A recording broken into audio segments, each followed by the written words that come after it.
This program is for mature audiences only. Viewer discretion advised.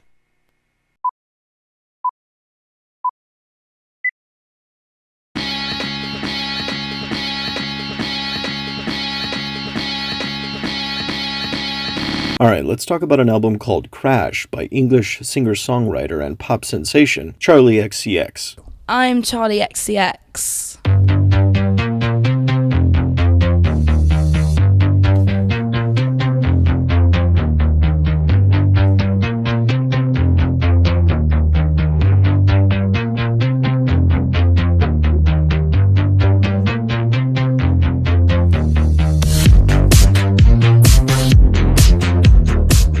Charli has enjoyed a distinguished career that has spanned a decade. She's written and co-written a number of chart-topping singles, and several others for notable artists like Iggy Azalea,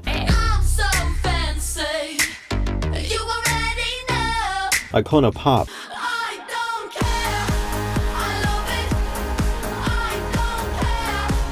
Selena Gomez,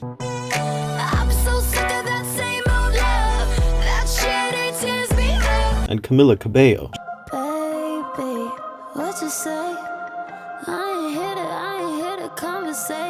Just to name a few. Charli's intimidating songwriting abilities and offbeat aesthetic, influenced by pop legends like Gwen Stefani, Bjork, and Suzy Sue, have garnered a number of accolades and appreciation among even the snobbiest of music fans and critics. A love affair that started in earnest since the release of her 2016 EP Vroom Vroom, which was heavily inspired by the late great hyper-pop auteur Sophie. The collaboration would signal an artistic change for Charli that culminated in her most decorated effort, 2019's Charli. Charli's embrace of avant-garde EDM stylings removed her from the punky bubblegum pop origins of her first two albums, and firmly placed her among electropop's most inventive contemporary creatives, like Dorian Electra, Marina, and Carly Rae Jepsen. She released How I'm Feeling Now in 2020, an understandably more isolated production process that showcased her vulnerability. The project garnered Charli another round of widespread acclaim, and furthered her legacy to becoming something of a modern pop legend. Charli was pop music's it girl, even if it wasn't readily apparent to those lacking an ear for her particular brand of catchy but daring music. The stage was set for Charli to continue her win streak. Entered 2022's Crash, her fifth studio album proper, and the last record under her contentious contract with the Atlantic Records label, which inspired the overarching concept of the album, with additional thematic inspiration coming from Charli's philosophies on love and sex. I feel like I've always had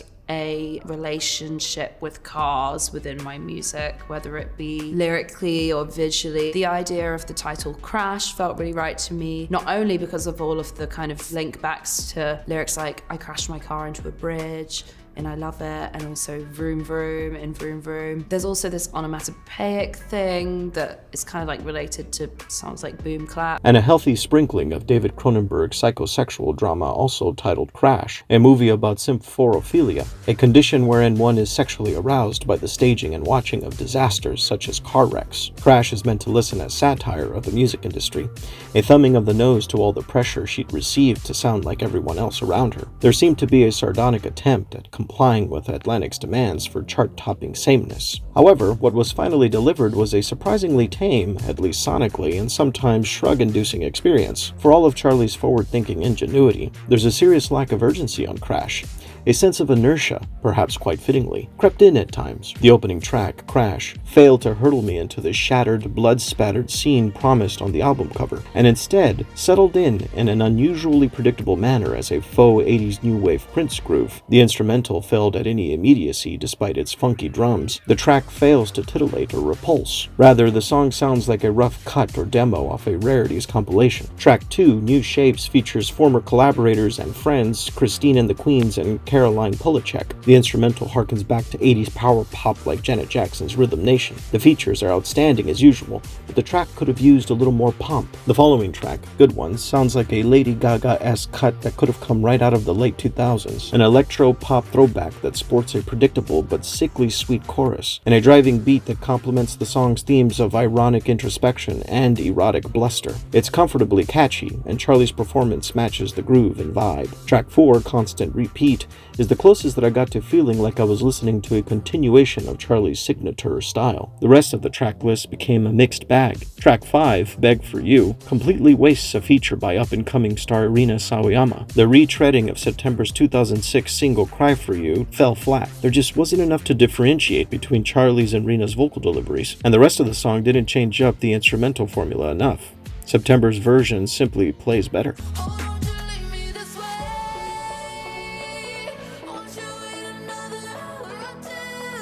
Track 6, Move Me, sports Charli's best vocal performance. There's some soul-bearing and a voyeuristic peek into her insecurities, which fits the Cronenbergian theme the best out of all the tracks. The following track, Baby, is a serviceable little pop bop that ultimately doesn't amount to much but a sugary fix, and an indicator for Charli's affinity for Eurodance. Baby.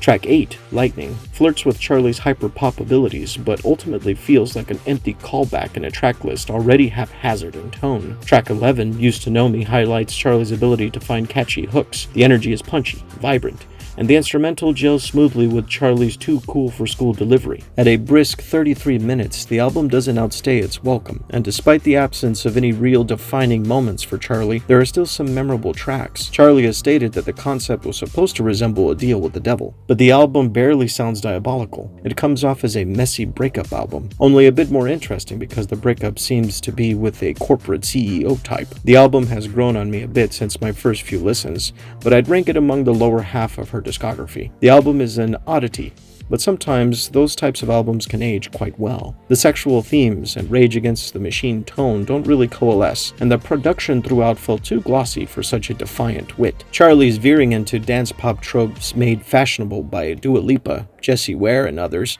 is a safe experiment, and one with enough energy to warrant a spin or two. Plus, there's something to be said about Charli doing things her own way. Her reputation is still intact as a pioneer of modern pop, and even her crashes demand a good rubbernecking. Crash gets a relationships are like crashes, get it?